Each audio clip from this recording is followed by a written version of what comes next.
We're back! Let's go! Hello everybody and welcome to the first episode of MFL Total Access.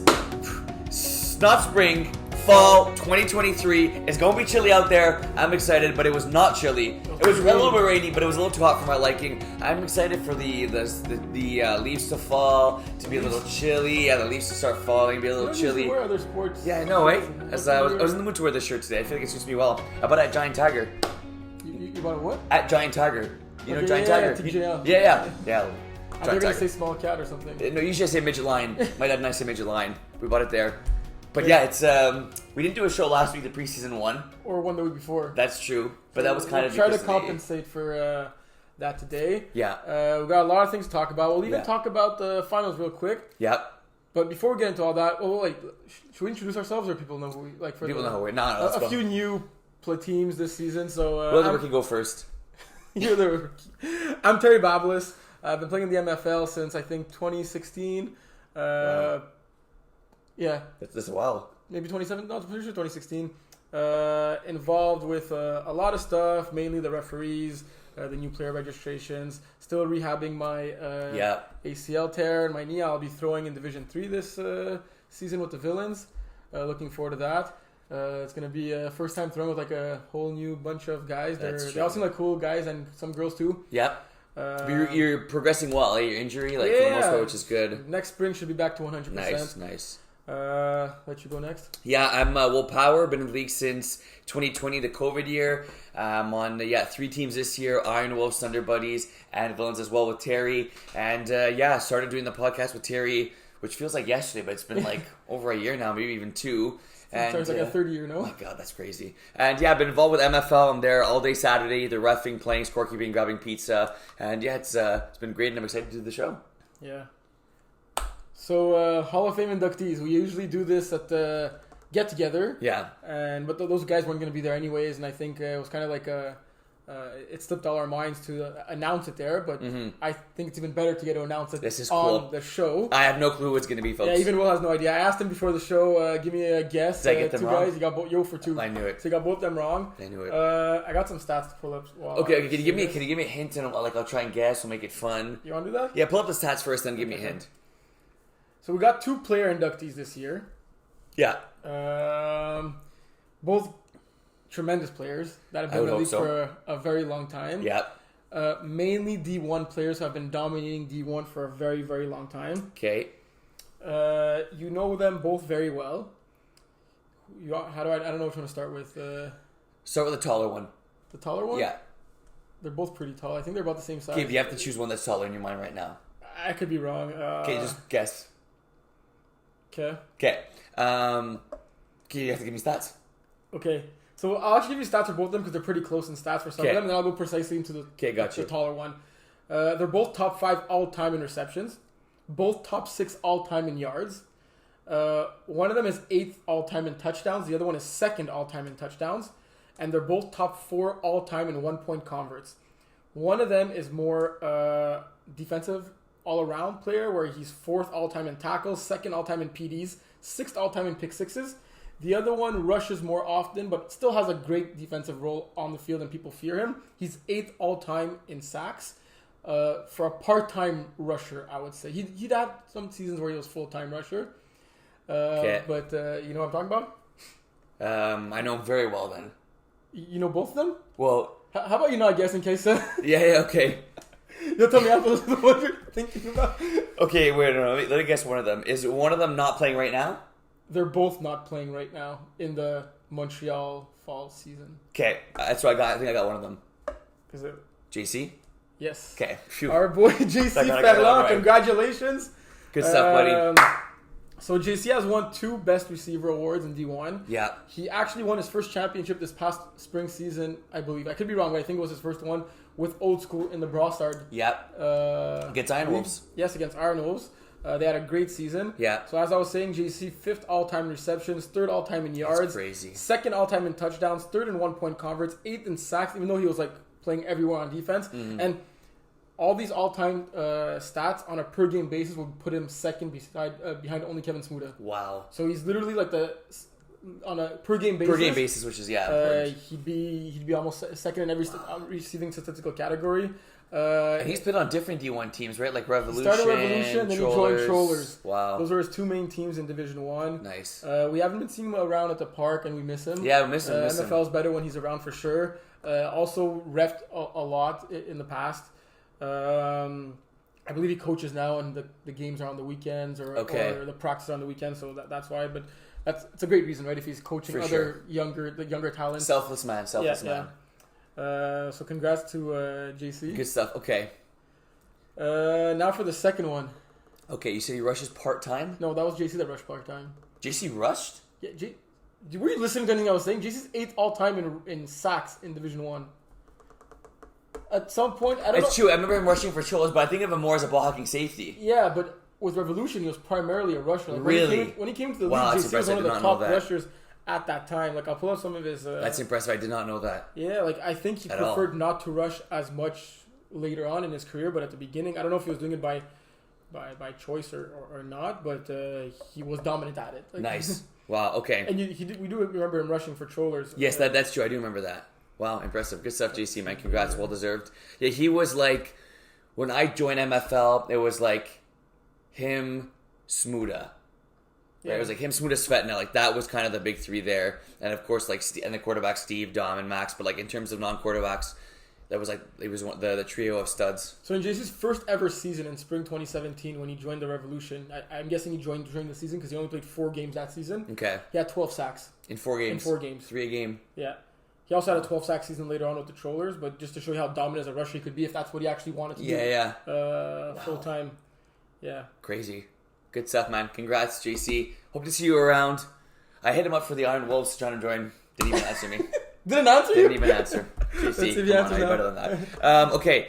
Second guy, and this is not the guy that rushed. Can you give me a hint? And can you tell me a little bit more what you said? Okay, I'll give you some hints. Yeah. He has 4 D1 championships. Well, one of them's a winter one that when the winter season was included in D1. Was when he won his winter chip, was I in the league? No. Okay. And I believe, and he also has a D2 championship. So he has, forget about the divisions, he has 5 total championships and 3 in like actual D1. He has 4 individual awards. Is he a man of faith? Is he a man of faith? Yeah. I did not know that. Okay. Shoot, no. I need another hint, bro. You're talking about Chris? Yeah. Chris has that many D1 championships? I don't even know if he has one. Okay, so... Yeah. Okay, no. No more hints? Did I just go with it? Okay. No, I don't want any hints. His 4 individual awards are the same award, and it's a positional award. Snapper? Yes. He's won the Best Center award 4 times. He's how many D1 chips? I think 3. Store? No. How many does he have? Vince. Who? Vince. Who? Vince Granada. Yes. Let's go, Vince.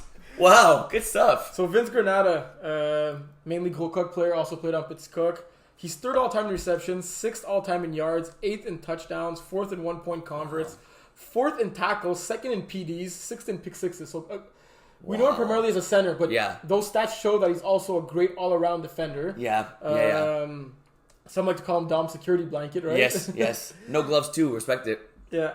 Has he always worn no gloves? Pretty sure, yeah. I think so. He said he realized snapping was easier without gloves. Yeah. I think he started with gloves, and then we had the conversation. Another player who reffed a ton for us, yes. and a great player. We all love having him around. Unfortunately, I don't think he's playing on any teams this fall season, rehabbing some injuries. Yeah. But if ever you're available to ref, I'd appreciate that. If everyone around will appreciate having your presence. Arguably maybe one of the best centers in MFL history. Yes. Not just the recent season, but like literally of MFL history, right? It's so rare to come across great centers and then some who consistently snap the ball well. Yeah. Who have the height. Wait, first of all, Vince is taller than JC, right? Yes. But you understood my... Yeah, it's tough. I would take Vince. I think Vince must be a little taller. Okay. Yeah. But it wasn't like... No, it's not a given. Okay, it wasn't you like pick Vince, obvious. Right? Yeah. Okay, yeah. Dominant red zone threat. Yeah.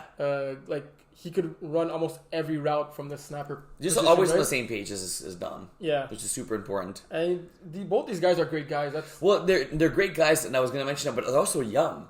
Right, like it's pretty impressive, right? Like they're Vince and the Cook joined the MFL when they were like still in like daycare, right? Right, yeah, that's true. They're diapers, I heard. No, but that's actually really impressive though. Like it's not guys that are in like their 30s or even their 40s. Like, I'm sure these guys are mid 20s, so that's really impressive.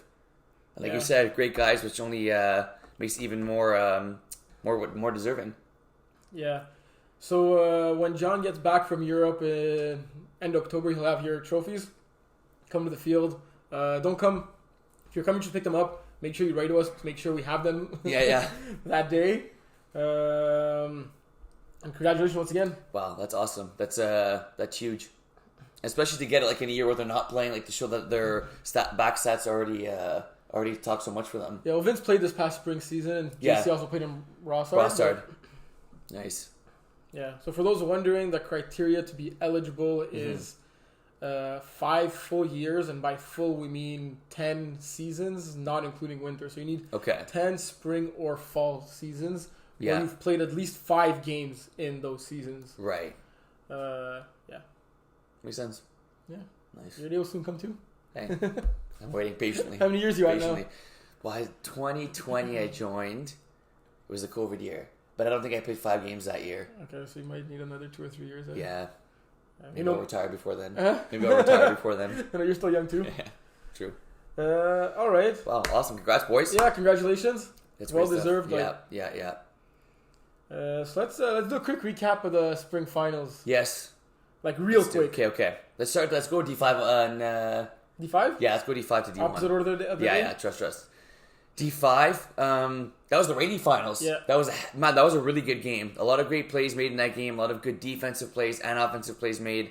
Sour Peeps came out on top against Bear Hood. Both teams missing each team missing 2 great players. Yeah. Still, both teams looked like they were in groove, and you couldn't really tell they were missing some stars. Like obviously, if those guys were playing in the games, the game may have been shifted a little bit differently either way. But I think that like both QBs did a good job of using the pieces they had, which were already great pieces. And yeah, it was a wet one. It was a wet one. Shane Wallet throwing 3 interceptions, but still winning the game, getting the stops when his defense needed.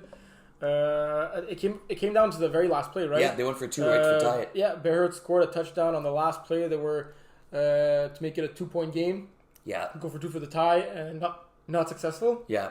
They scored on 4th down too. Yes, it was clutch touchdown. Yeah. Remember the 2-point conversion? I think the double quarterback, and it was a great play made by I think it was I can't remember. I think it was Sauvage back of his jersey. Yeah, and Bear Hood were up in this game. I think they were up in Angabot at half. They were up mistaken. 18-13. Yeah. And they were getting ball. Yeah. At half. Small throw an interception to Samuel Sauvageau. Sauvageau. Yeah, that's cool. He had a heck of a game defensively. Congrats, Sour Peeps. Yeah.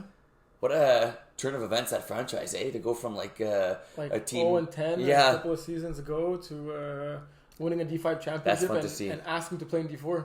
That's fun to see. Good stuff. So D4 finals had Sooners 45 facing off the Iron Wolves, who upset the Villains in a crazy game. Game is on YouTube for those that want to watch. Yeah, game is on YouTube, commentated by yours truly. Yes. That was a fun one. Thanks everyone who tuned in. Yeah, so that game was tied at halftime. That's true. It was a very close game, and then it was 1 interception too many for the Iron Wolves in the second half, and that pick 6 by Dago just took it away, and Sooners 45 were running to the championship, right? It was like, they came up to me and they said, why don't you pick us to win? And I said, well, I like going for the upset, yada, yada, yada. They knew they were their favorites all year. They showed exactly why they were. And yeah, like I said, it was tied at halftime. And I think that, they could have been a little bit nervous, right? Because we were expecting maybe more of a blowout. But they just stayed true to the DNA. They didn't mix up anything. And they made plays that they made all season long in exactly the way they make them with the RPO, plays on defense. And they stuck to their DNA, which was big. Yeah. Next up, we had the D3 finals that you can find on Facebook. Yes. Not on YouTube for now, but on Facebook. Upset special, man. That's an upset. That was my upset special. It was your 2 best teams of the Of the division, right? Yes, it was. Yes, yeah. Average Joes and Double Dippers. Maybe it was your upset special. You didn't call Average Joes to win. No, I'm saying if there was one upset, it was that one. Yeah, like if I had to pick an upset over the course of the weekend, it was definitely that game. We were all everyone had picked Double Dippers to win that game. Yes. Everybody. Yeah. And it was a game where we were like, okay, Double Dippers are going to get on track. They're going to get on track. They're going to start moving the ball. And then we were waiting for that, and it just didn't come. And then the pick six by Jeff was big. Jason had a heck of a game-winning MVP. McSweeney balled out in that game. And, Average Joe's looking not so average in that one. Yeah. Finally winning the championship in D3 and shutting Jeff up. Yeah. Well, they're moving up to D2 now. D2 was a hell of a game too. Yes. Idaho and Jagerbomb. Yeah. Until the very end, where Jagerbomb really distanced themselves there and showed that they were the better team. GF Dose having a monster game. I think 3 touchdowns, 2 picks, and shutting down that mammoth of an offense from Idaho. Right? He must be on pace to have the most catches per game. Like if you go by a per game basis in MFL history. Right? He had 18 this past weekend too. Really? Yeah, he had 18 against and that wasn't with Simo throwing. That was with 2-point conversion. Yeah. So Jagerbomb are your D2 champs moving up to D1. So then you had the D5 champs playing in D4. Respect. The D3 champs going to D2. Yeah. D4 champs are not coming back this fall, but they already said they're going to play in D3 next spring. So it's a natural move, and it always feels better when you're the champion going up the division, right? Because you kind of feel like you got nothing else to prove at this point and stuff like that. D1 game, the early morning 8:30 in game. What a game that was, eh? That was it was 2 big sixes changed that game. I guess defense does win championships sometimes, eh? Defense does win championships. Who would have ever thought? What a great game. to see Jeremy back, right? Like him missing the whole season and then coming back. Yes. We'll talk about him because he had great games this past weekend too. Yeah. But great to see him back. He wasn't sure if he was actually back. He caught the first pass of the game and he kind of gave himself up after. Yeah, exactly. It's like, it's gonna be like that all game, but no, it wasn't, right? Because on that pick, he ran it back. Did he ever? And he was very close to winning MVP in that game. The other pick six was caught by Andrew, who got MVP. Shout out to Ben McMahon. He made plays. He did what he had to do, right? He did what he had to do. He was safe with the football, and he made plays with his leg when needed to be. And, Ben McMahon is a great quarterback, but when you're throwing to guys you've never thrown to before, that's not easy. And he showed why he's one of the better quarterbacks in flag in Montreal. Dylan and that defense getting the job done. Yeah. So that's it. Now we start talking about the fall? Yeah, heck yeah. Let's go D1 D5? Let's go. No, we're going to go. I'm going to choose the order. Okay, we'll go D1 first. Okay. Jagerbomb Outlaws. We have to start with that game.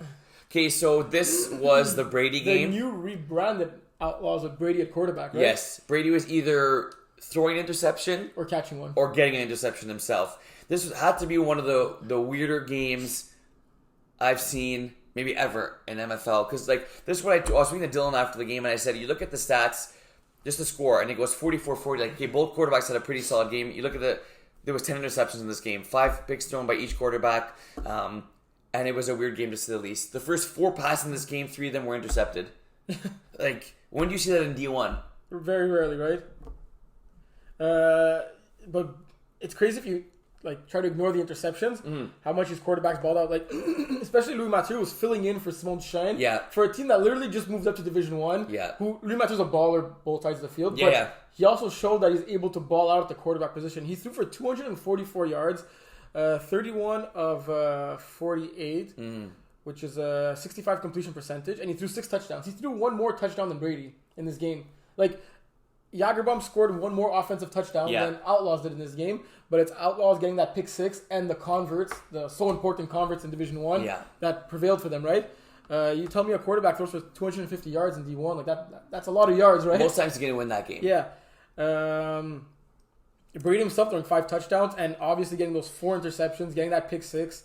Nicely Vincent Blondin back in Division 1 with the Outlaws, getting 11 tackles, the tackling machine. Tackling machine, good tackler. Yeah.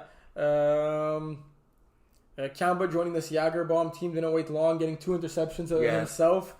Does he call defense or does Delos? I'm pretty sure Delos heads the defense, but I wouldn't be surprised if it's a committee approach kind of thing. Yeah. Yes, Jonathan Svetna getting 4 touchdowns on 6 catches. Yeah. You mentioned the GF 18 receptions. It's what's the record in D1? It's he's almost like the Derrick Henry where you kind of feed him, and he's gonna break one loose. He's gonna get those TDs. 18 catches, 106 yards, 5.8 yards per catch, 3 TDs.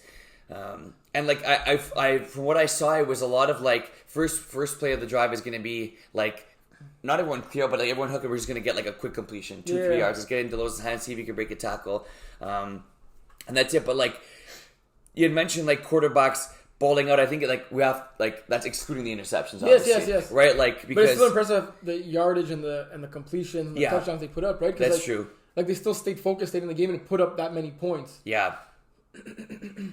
Would you say it's like maybe like early season jitters? Do you think that's like great job by both defenses? Because we can see this being like, if I told you these were the top 2 defenses at the end of the season, like we wouldn't be all that surprised. 18's probably going to be there too. I mean, their defense still give up 40 and 44 points, right?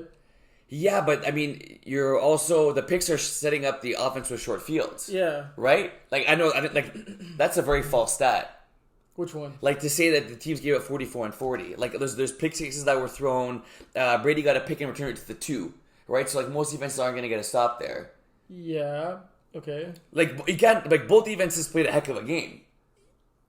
Yes and no. No, right? There's no. How could there be a no? There can't be a was no. it great defense or bad offense on those picks? I didn't see the game. I can't tell. That's true. No, like but maybe what if the ball was like a bad read, a bad throw, like it wasn't the defense making a play? You know, like that's true. No, but I don't think you could look at this and say the defense has played not great. I mean, when you're looking at the best defense. Yeah. Like, there was getting interceptions, getting sacks, getting this, but, like, the number one stat to tell the best defense is the points against. 100%. That's what matters the most. And 100%. I understand what you're saying. The offense could put you in a bad situation. The offense could put you in a pick. Which seemed to happen a lot in this game. Yeah, but, like, that's why you got to weigh the points with the... In the NFL, you weigh with the yardage given up. Mm-hmm. Here you're going to weigh it with, like, the interceptions and all that stuff. But I still think that giving up 40-plus points a game is hard to be, like, the best. Say they're going to be amongst the best defense in the league, right? Mm-hmm. I don't know, man. Like to get, like I said, I go back to that one of the picks Brady got returned to the 1. Like that's a guaranteed touchdown. Yeah. Right. Like most teams are punching that 4 tries to the 1 yard line. Like I just think the interceptions and with all the clock stopping, it's too long of a game with a possession change for them not to at least give up 30-35. Yeah. Maybe the converts though, like the converts. That the defense on the converts, like they gave up 4 2-point converts, which isn't good. Jagerbomb gave up 4 2-point converts, right? Like that. Okay, you can see how that's not great. We move on to the next game. Yeah, that was a fun game. Iron Wolves and A-Team. You go first. You were reffing. Great to see A-Team and Dave Daou back. Yeah. Dave had a clean game. Yeah. No interceptions. That was key in this game, right? When it's that close of a score. Yes. One interception can make a huge difference. Passing for over 200 yards, 5 touchdowns. He even ran it in for a 2-point convert, right? So he's the good king to see of that. old Dave back, right? Like you weren't sure about that with his injury, how his ankle was going to hold up. Yeah. We don't know how he was feeling the next day, but for real. Good to see that at least on the field he was able to ball out. Ashton and Laurent being the main guys in this one, 7 for 77, 8 for 38, each getting a touchdown. Mm-hmm. 5 different receivers with a touchdown here. Yeah. That was great ball distribution. A lot of talking in this game, surprising not from Andrew. Yeah, that's true. That is true. I guess, because Dave ran it in for 2, that doesn't show in the stats, eh? Yeah, it won't show. Because you would have to rush for at least a yard? Yeah. Okay. That makes sense. But yeah, DeMario... he led the charge, and it was fun to see DeMario talk because I'm not used to seeing that. But it was I like the new DeMario. He said a little less humble. I like it, a little less humble. Yeah. So you guys were in this game, but I kind of felt that like A-Team still had the control, right? Like they were leading the whole way, well, except when you guys got the convert after your first touchdown. But like they were never down a touchdown in this game, right? No, but there was a time where it was 26-26 and we stopped them. Remember we went 4 and out. Like I felt like then we kind of had the advantage. Okay. But until then, yeah, I'd say they. But then you stopped them, and what happened? Then they stopped us, and then they scored quickly. Okay. And then we ended up scoring DeMario. I think A-Team's going to be one of the better teams in this division. Yeah, I agree.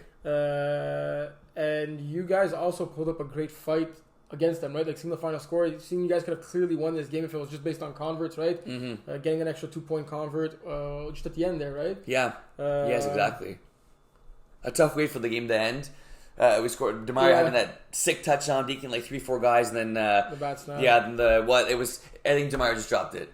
I mean bad snap on the snap. I meant it was a muff snap in general. I didn't mean to blame the snapper there. No, but DeMario was hard on himself, but like we were in the game because of him, right? So it was like you can't really blame him for that. Were you confident in the play call? The two-point conversion? Yeah. DeMar- everyone go deep, DeMar runs it in? No. DeMar, I'm not going to say what it was, but DeMar had a good play call, and I think potentially we would have got it if we were able to get that playoff. But that was a fun game. Like you said, Converse being the difference. Crazy to see, 13 completions for DeMario, 24 for Dave, almost double, and it, being a 2-point difference. Yeah. Well, DeMario also ran 9 times, right? Yeah. Yeah, the dip rule is definitely going to benefit our We'll squad. talk about that in Division 2, because oh boy, did it have an impact there. Before moving on to Division 2, give me one game next week that you're most looking forward to in Division 1. I am going to say... I'm not going to pick any of my... So, pretty cool. Iron Wolves and Outlaws are playing against each other at 3:30 and against each other at 5 at the same field. So it's going to be 1 3-hour game, which would be pretty sick. What if we do that? Can we just count it as 2 games? We are counting it as 2 games. No, but can we count it as a 44, an 88-minute game that was worth 2 games? So the winner gets 2. Yeah. No. Yeah, I'll talk about it with Smuda. I'm going to go with Lockdown. Is that their team name? Yeah, Lockdown. Lockdown against A-Team. New team in Lockdown. You got some studs. You got some height on this Lockdown squad. I want to see A-Team's defense and how they're going to fare against the height of Lockdown and how Simon Blais is going to do in his first game in Division 1. Manu squad, let's see what you got. I was hesitating between 2 games. You picked one. I'm going to pick the other one. Fair. Centurions against Jagerbomb. I feel Jagerbomb's trajectory in the MFL resembles a lot how Centurions did when they came in. They were in Division 2. They had a great team. It took them a season or 2. I think they lost in the finals, and then they won in the finals.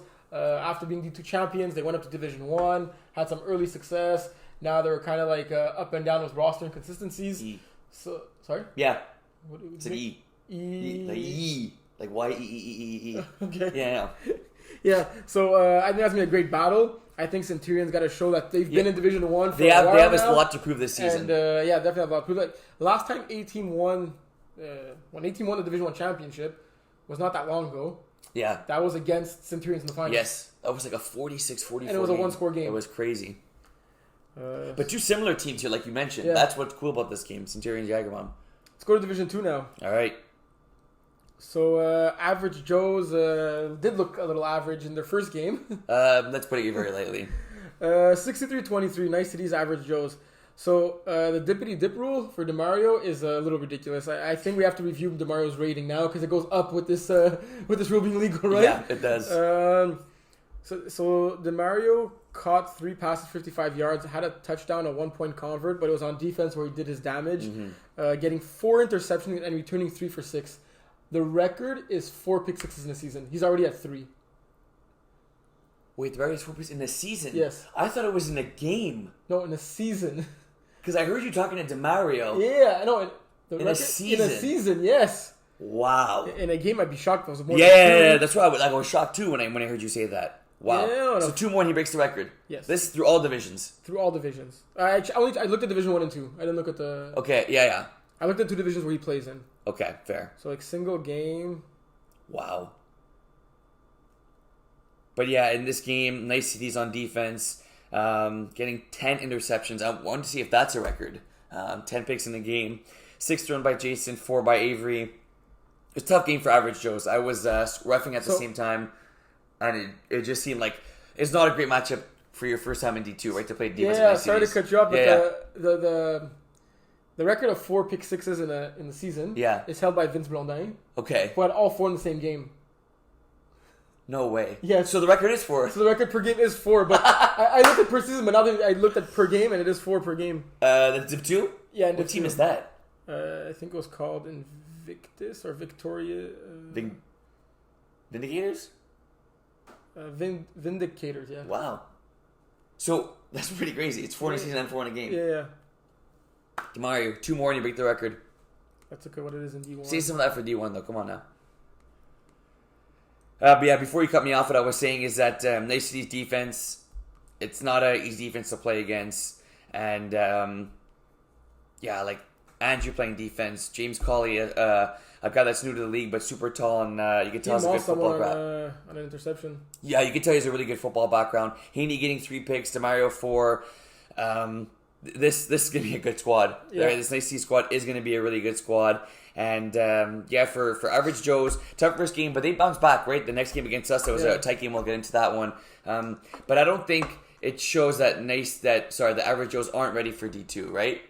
No. Like, they may be one of the weaker teams on paper in the division, but I don't think it means that they're not ready for the weaker team after playing Thunder Buddies the game after, right? Yeah, right, exactly. And Jason only played half the game against Inductees. Yeah, he took himself out after the first half. Yeah.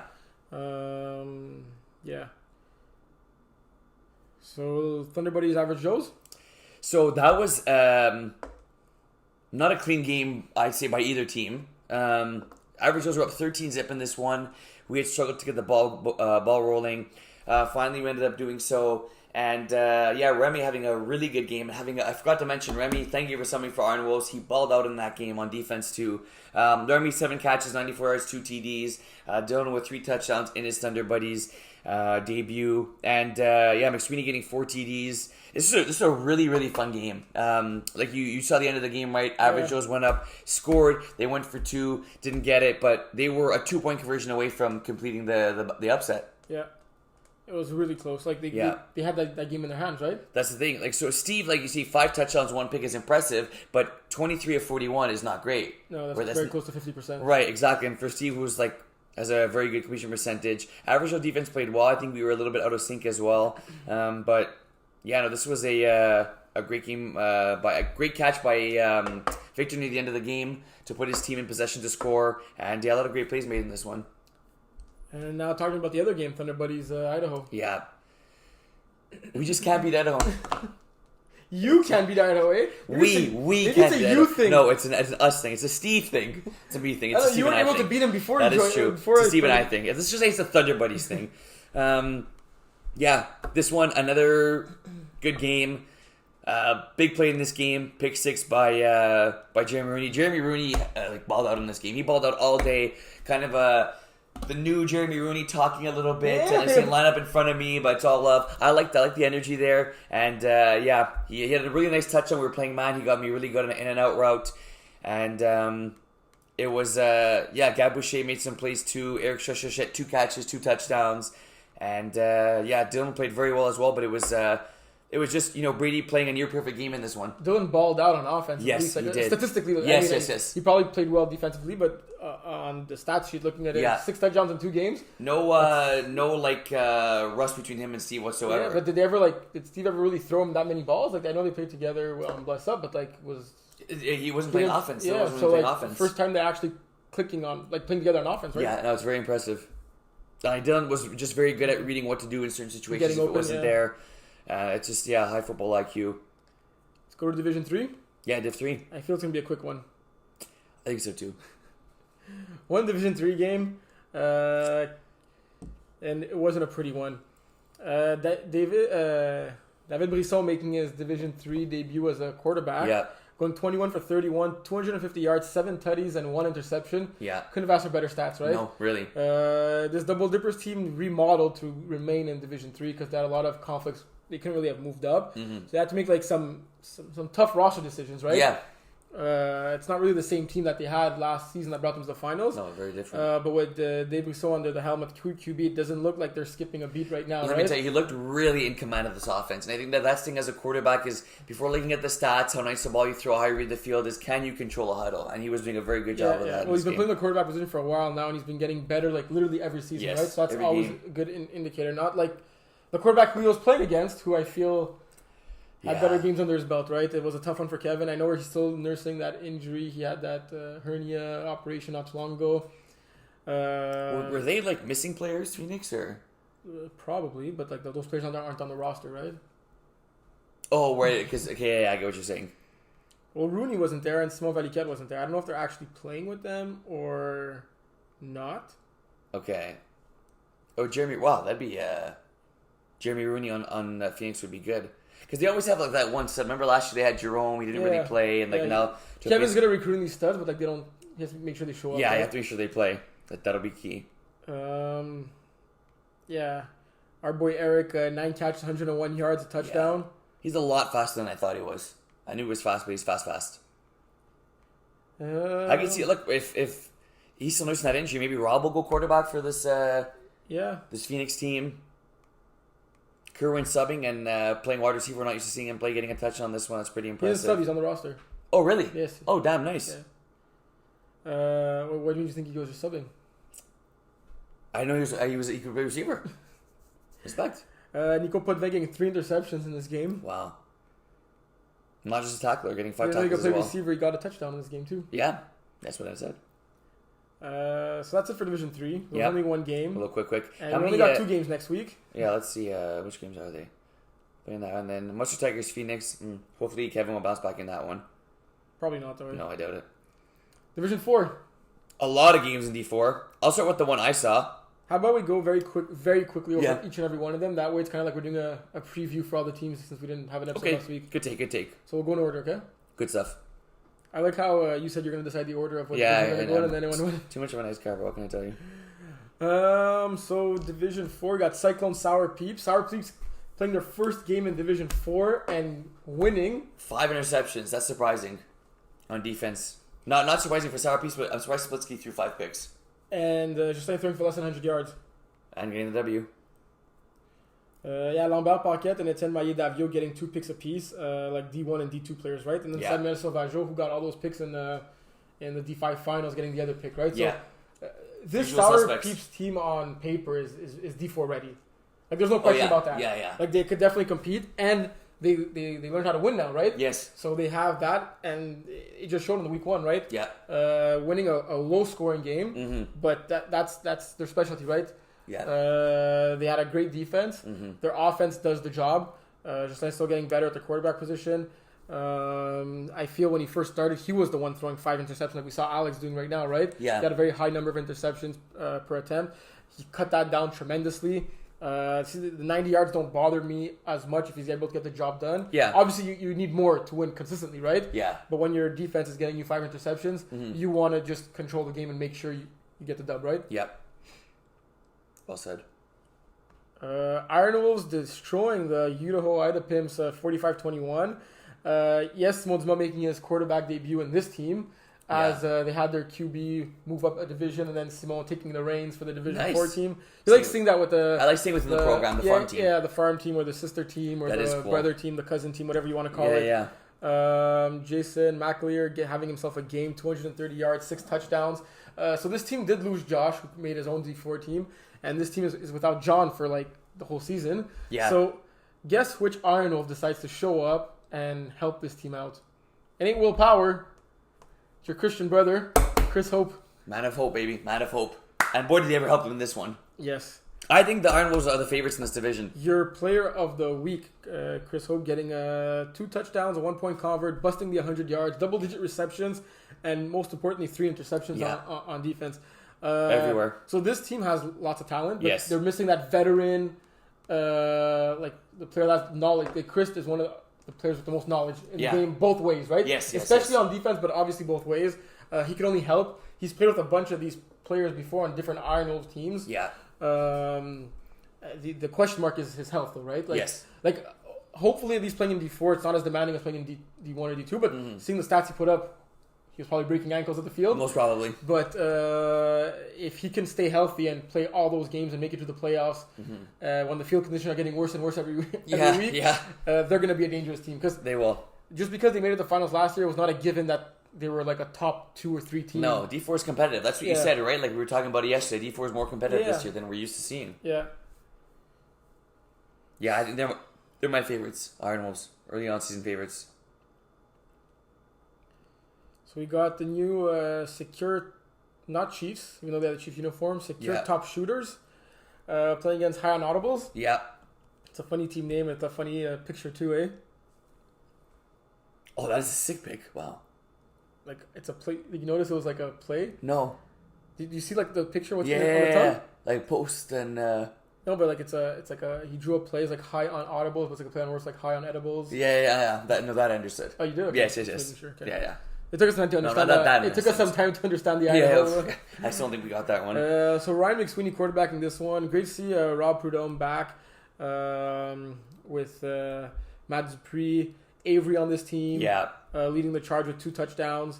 Ryan McSweeney, great to see him throwing the ball, right? Like, man, and I would say I was impressed with him. I really was. We always just got a glimpse of him throwing for like various teams here and there, and you could see the potential in him, right? Yeah. But he never really had like a full-on couple of seasons under his belt. Yeah. I know he's dealing with concussion right now, but hopefully he comes back soon enough to have that season because like I feel the secure players want to catch balls, right, and not just watch their quarterback run every second play. We'll talk about that when we recap the second game. Well, yeah, okay, because like who's actually quarterback of this team? Isn't it Marv?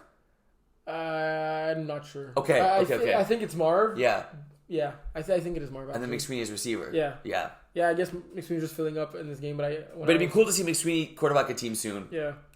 This guy, Trey Dudley's baller, eh? Yeah. 7 catches, 53 yards, 2 touchdowns in this game. Speedster. Really nice strong hands catch he had as a touchdown. I think his first touchdown. Yeah. This is a good team. Look, the secure top shooters. It's going to take a while. A lot of them had... It was funny. I said, like, it's your first time playing together. And they said, what's our first time playing, period? Yeah. Which made me laugh. I think Hartnell was going to be a great team. Like, they definitely have the experience. And adding, like, a baller like Avery to this team. They're going to be tough to play against. And I'm not sure D4 is ready for all the motion. Oh, yeah. Motion and commotion. Was there one play where there was no motion pre-snap? I don't think so. Sydney was calling it out. Watch the motion. It was pretty funny. That's crazy. Mm-hmm. Then we got Drama Club against Royale with Cheese. That's probably your favorite team in the whole league, no? Royale with Cheese. Yeah. Well, some. It's a burger logo. Damn, that looks good. And they're going to be a good team. They got Johnny Manziel at quarterback. Our D4 free agent team. They even have Gabushuk. Oh, that's the free agent team? Yeah. Wow. So Simon struggled in this game, competing almost just close to 50% of his passes, 2 touchdowns, 2 interceptions. I mean, Jan only had 2 touchdowns himself, right? 19-12 score, very low scoring game. Nico put Veng balled out on offense, 7 for 71. Surprising that Simon didn't use his boy Ben Faubert, who also plays Simon Barehood a little more, catching only 2 balls. That guy's a baller. Yeah, I think this defense is just really good, though, for Royal with Cheese. You got Fred. Fred's getting 4 sacks. He must be fast. And a pick 6. Yes, and a pick 6. Who knows if we got it from the rushing position? As a rusher, I gotta smell that. That'd be pretty crazy. But, this is Royal with Cheese is going to be a really good team. Good defense, 2 good offense with Johnny Manziel at quarterback. I think that they're going to put up more than 19 points a game they did here.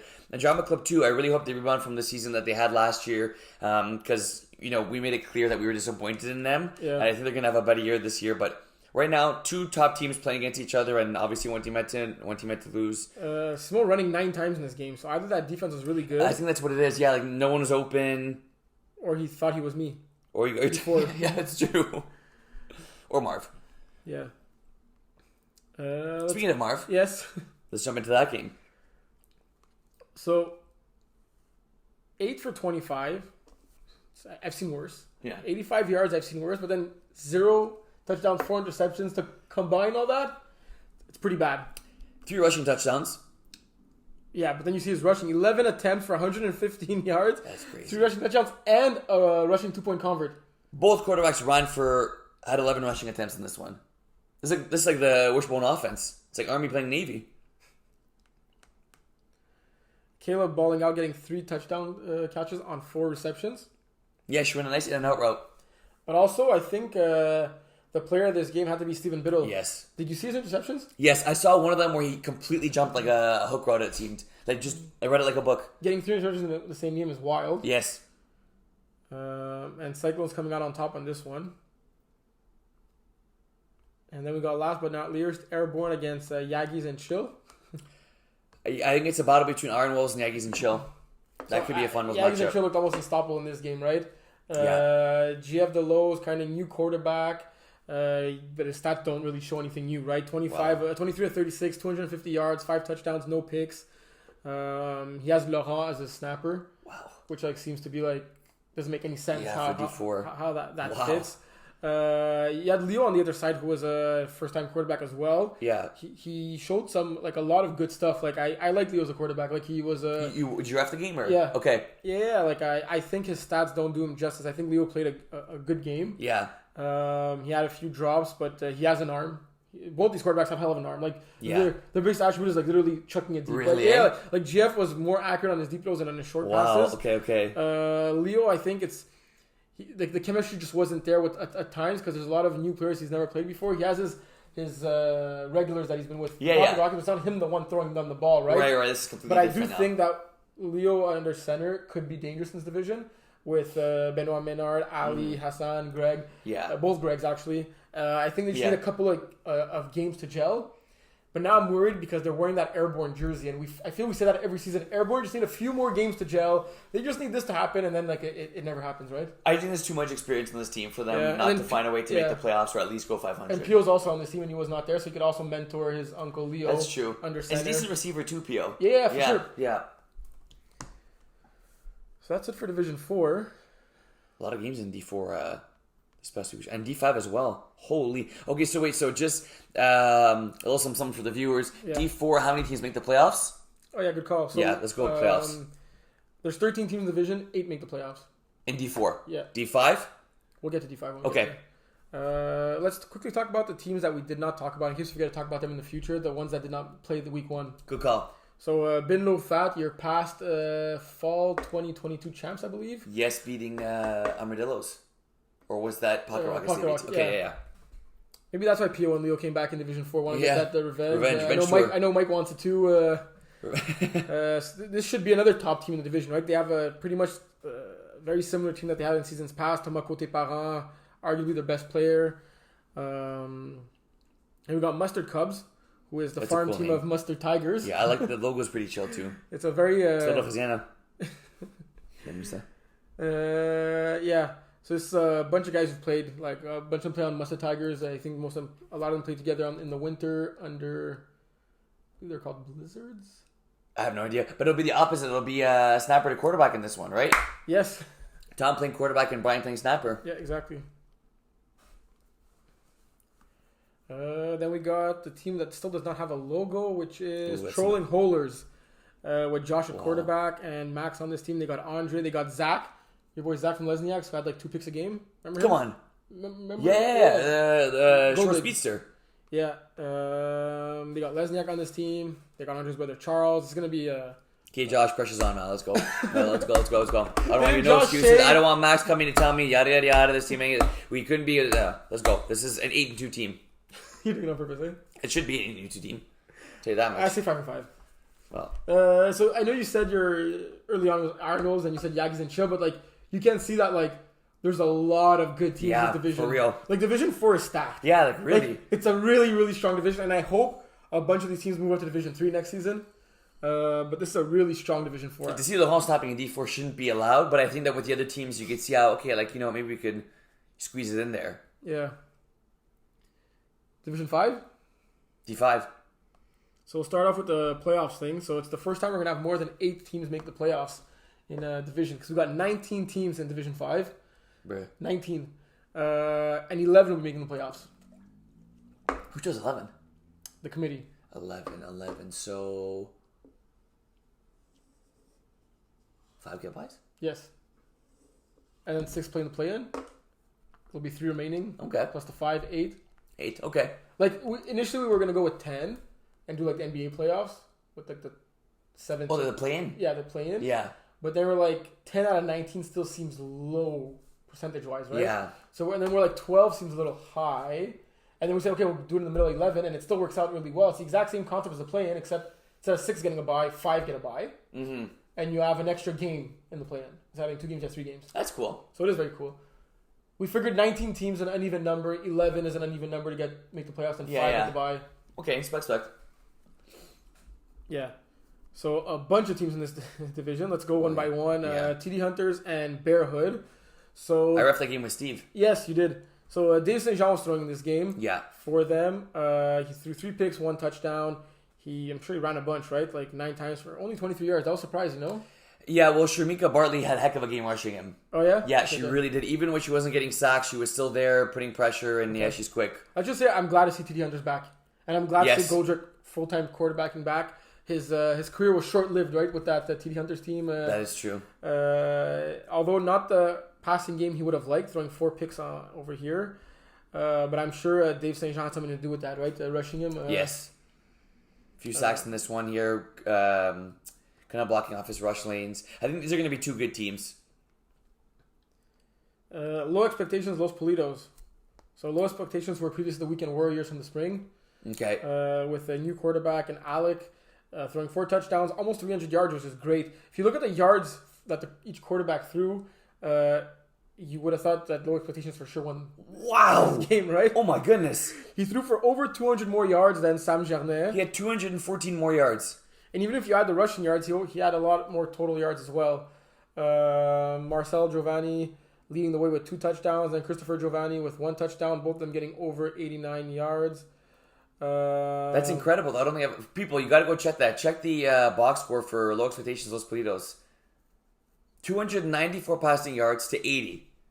Yeah. And 781 throwing 80 yards. Well, you got the pick 6 was big, right? He had a pick 6 and a rushing touchdown. Scoring in any way possible. Yeah, but Sam Jarnet actually made his presence felt on the defense side of the ball. Yeah, 2 sacks, 2 picks. 2 sacks, 2 picks, a pick 6. Is this the first time in history for Los Pulidos they have a winning record? I would say yes. And I'd probably be shocked the if it first time wasn't in history yes. they scored over 30 points. Wow. Right? Playoff team, question mark? Hey, we'll see. Wow. The last calls Mimosa Crew. So Mimosa Crew were greatly shorthanded in this game, and it did not matter as they still pulled off the victory, 20-19. Thank God Mimosa Crew won because I was one of like the 4 picks I got right that weekend. We didn't post our picks, eh? You didn't post our picks.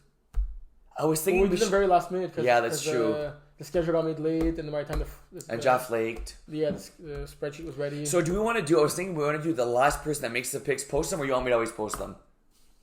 The last person that makes a pick should notify the group that the picks are done, and then you post them. And then I always post them. Yeah, okay, that's fair. If That's Kevin fair. or Matt were to post them, like it might like be upside down. Yeah, true. You trust me more, eh? Respect. I mean, you fucked up 5 times in a row, and then by the 6th time, I That's life, man. Living and learning. Okay, that's a good call. Let's do that.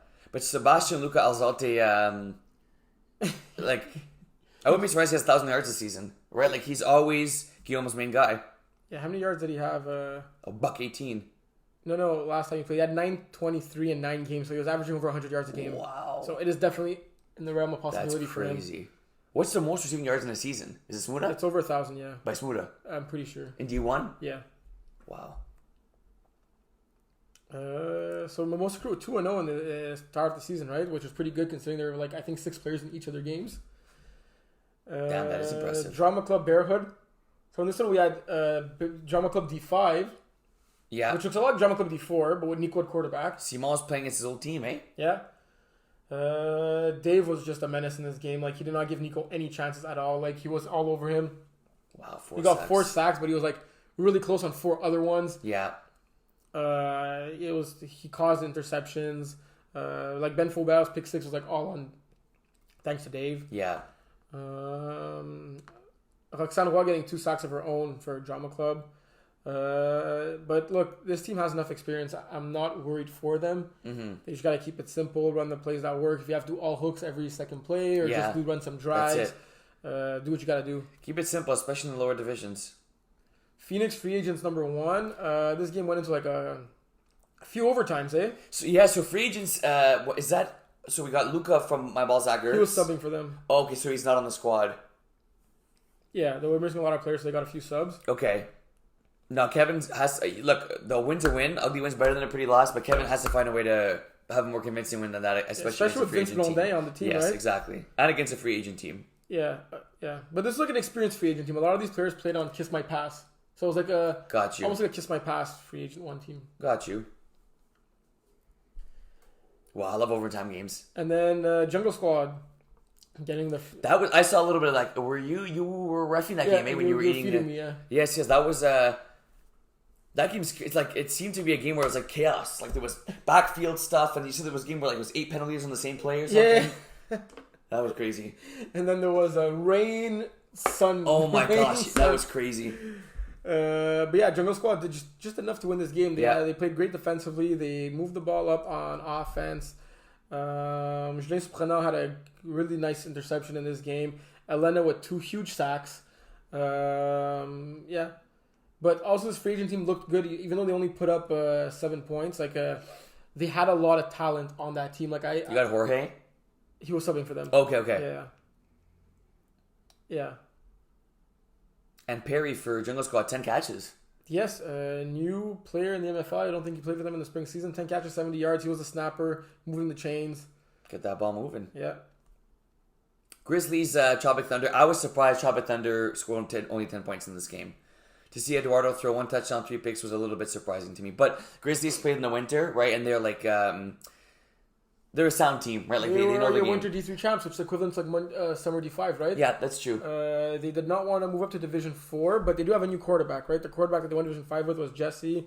They rather, instead of moving up with him at the quarterback position, they decided to stay in Division 5. Jesse getting a pick in this game. Marcus Valois a sack and 2 interceptions. Our boys took 4 sacks in this game. That's impressive. Wow. Special shout out. I think if his team won there, he may have been player of the week. Yeah. I forgot to mention the D4 segment for Yagis and Chill. The rusher got 2 safeties. Wow. In that game, yeah. Clutch. 4 points on D. There must have been a safety in this game, right? With Tropic Thunder having 10 points? Yes. Unless they got to pick 2. No, Stu got a safety. Damn. My man.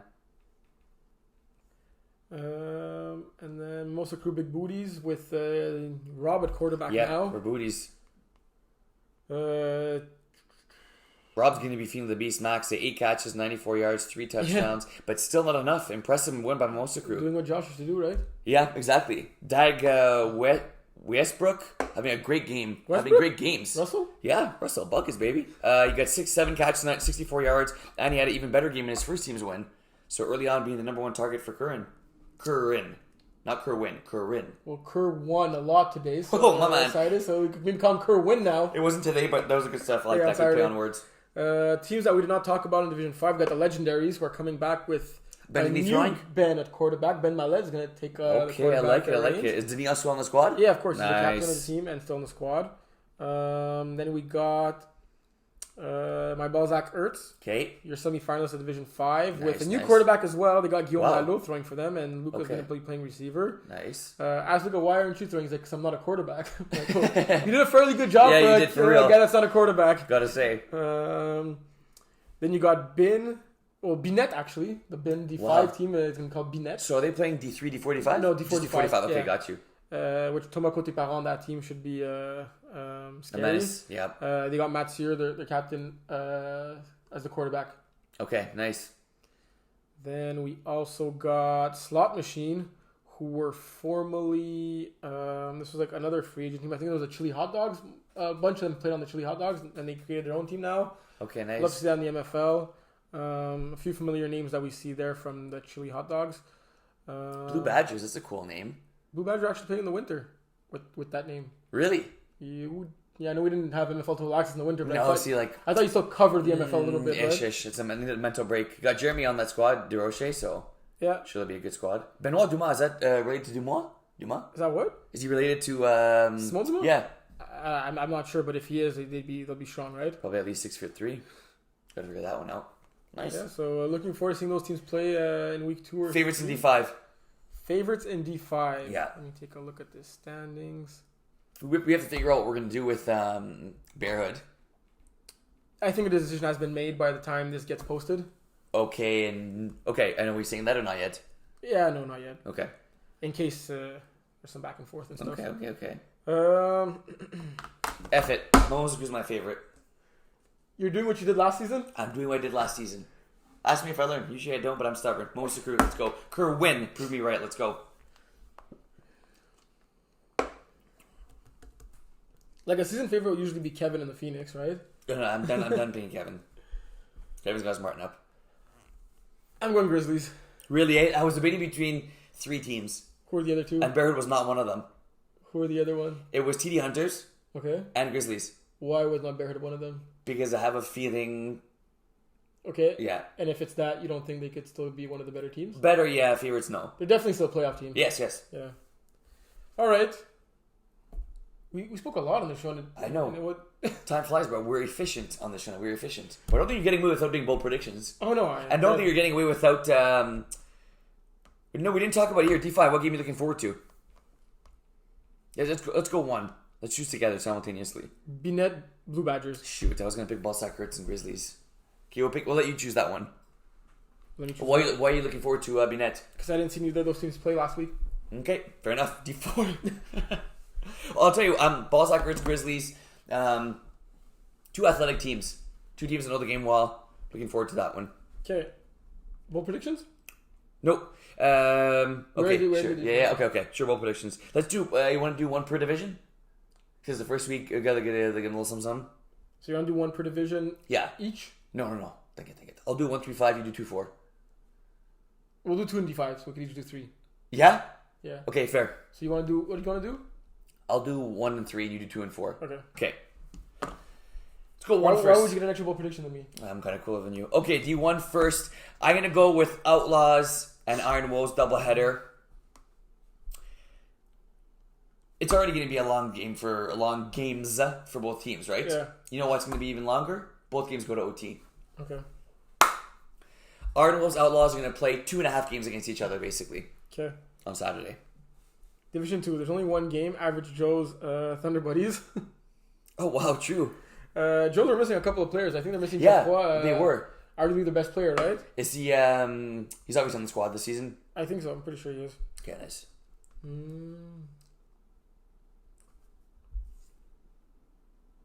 Hopefully you'll have Josh back in this one. Yeah.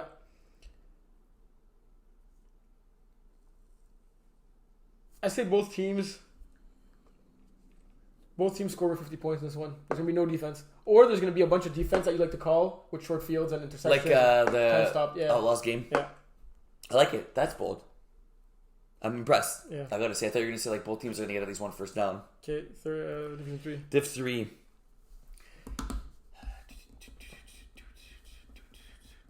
Monster Tigers Phoenix.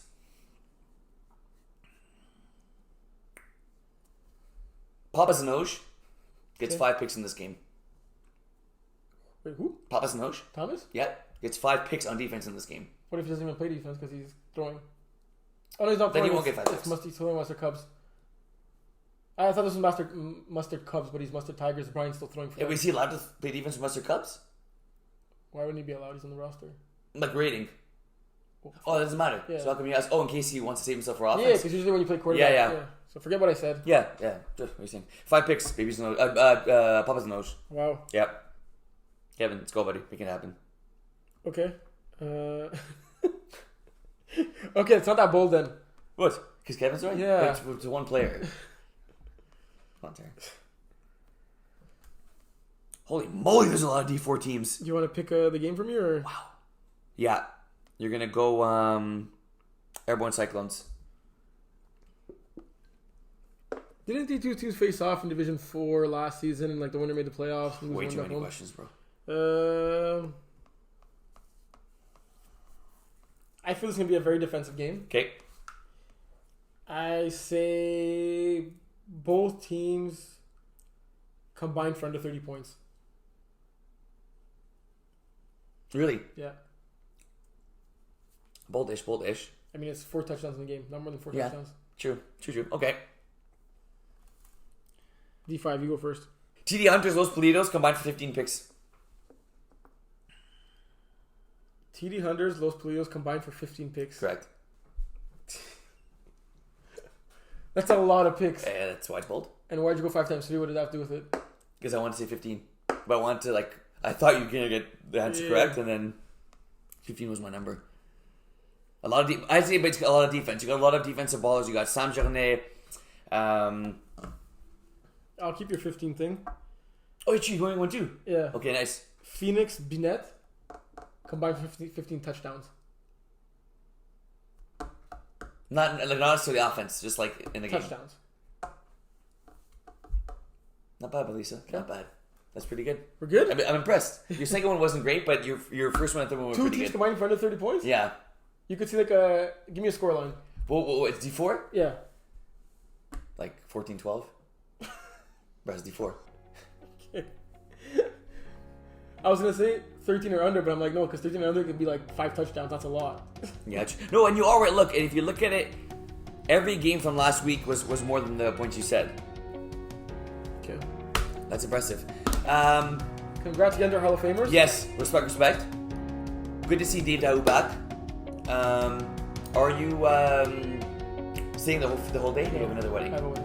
What's new? And did you check the weather for Saturday? No. Okay. What's new? All right, folks. Thank you for tuning in to MFL Total Access.